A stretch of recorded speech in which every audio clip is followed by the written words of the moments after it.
خلاص زمن العقارات والذهب انتهى بالنسبة لهم، وبقوا بيتنافسوا على الشنط اللي بملايين الدولارات وبيستثمروا فلوسهم فيها، وبيلبسوا أغلى الماركات اللي سعرها بالملايين، وأقل شنطة عندهم سعرها معدي النص مليون جنيه. وكل فنانة بتحاول في كل مرة تعلي على غيرها وتلبس ماركة سعرها أغلى من التاني. الكلام هنا عن فنانات بيستثمروا فلوسهم في الشنط. مين هم الفنانات دول؟ واشمعنى الشنط اللي بيستثمروا فيها فلوسهم؟ ومين الفنانة اللي عندها أغلى الشنط؟ كل ده وأكتر هتسمعوه معانا في الفيديو ده، بس خليكم متابعين للنهاية. الفنانات تقريبا خلاص ما بقوش عارفين يحطوا فلوسهم في ايه وبيستثمروها ازاي. اصل كل واحده بقى عندها شقق وفلل في مصر وبره مصر، والذهب والالماظ كل واحده منهم عندها بدل الدولاب 2 و3. فقال لك بس مفيش غير الشنط اللي نقدر نستثمر فيها فلوسنا، وكمان لو لا قدر الله حصل لها حاجه حمايه المستهلك هتقدر تعوضنا. عندكم بقى من الفنانات دول ياسمين صبري، واللي تعتبر الفنانه الوحيده في مصر اللي عندها اغلى انواع الشنط. هتقولوا لي ايوه، يعني اقل شنطه عندها بكام مثلا؟ هقول لكم بس اوعوا تتخضوا، اسمعوا.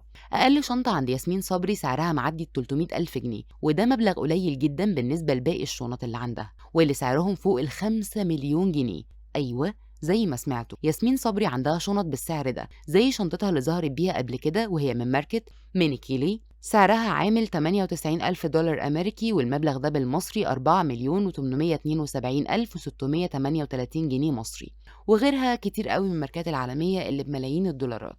الفنانة هاجر أحمد انضمت لقائمة الفنانات اللي بيستثمروا فلوسهم في الشنط، بس يمكن الموضوع معاها مش استثمار قوي، لأن ما شاء الله عليها جوزها رجل أعمال كبير والفلوس معاه زي الرز، فهي بتحب تشتري الشنط دي عشان برستيجها قدام الناس والفنانات والشخصيات العامة، ومنها كمان استثمار. بس حظها مش حلو في الشنط. من فترة أعلنت إن في مكان بعتت له يغسل لها شنطتها وشنطة من شنطها، وكانت من ماركة ديور وسعرها 5000 دولار، وللأسف بوظها، ووقتها هي ما سكتتش وقدمت شكوى لحماية المستهلك. مي عمر دي بقى الفنانة اللي تحتار معاها، لأن مشكلتها مع جوزها إنه بيجيب لها براندات، وفي نفس الوقت بتروح تشتري الشنط البراندات، ومش أي براندات، لا من ديور وفاليتينو، لحد ما عمل الدولاب مليان شنط بملايين. أقل شنطة بتظهر بيها بسعر 2 مليون جنيه، وأسعار شنطها الباقي من ماركة فالنتينيو وغيرها.